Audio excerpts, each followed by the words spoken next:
Sir, Congress के जो विधायक हैं अनिरुद्ध सिंह, वो ये कह रहे हैं कि मुख्यमंत्री धमका रहे हैं, दबाव डाल रहे हैं भाजपा में शामिल होने के लिए, ईडी की धमकियां दी जा रही है।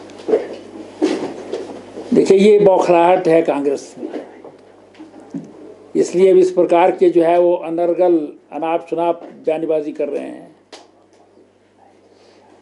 अब उनके एक वर्किंग प्रेसिडेंट जो है वो पहले छोड़ करके चले गए थे, दूसरे उनके जो वर्किंग प्रेसिडेंट थे वो आज छोड़ करके भारतीय जनता पार्टी में आ गए हैं।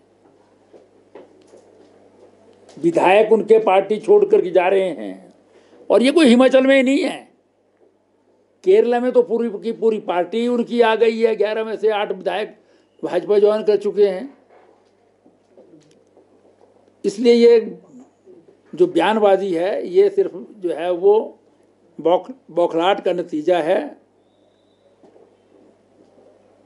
किसी को धमकाने की आवश्यकता ही नहीं है, बिना धमकाए ही लोग अपने आप आ रहे हैं, तो धमकाने की आवश्यकता कहाँ रहती है। अभी और भी है सर लोग संपर्क में, कोई बताया?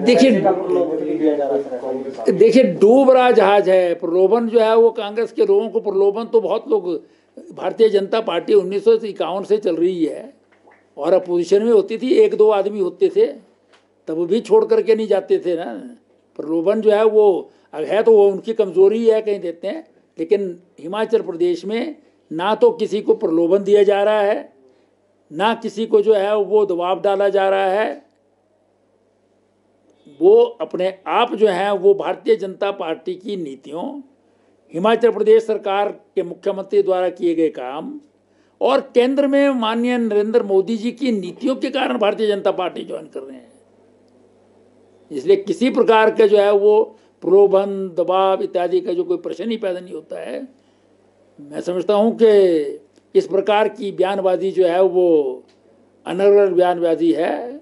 अगर वो कांग्रेस को जो है स्ट्रेंथन करना चाहते हैं तो अपने लोगों को जो है वो ज़रा सेफ तरीके से रखें और अपनी पार्टी को ज़रा अच्छी तरह से जो है चलने वाली पार्टी बनाएं।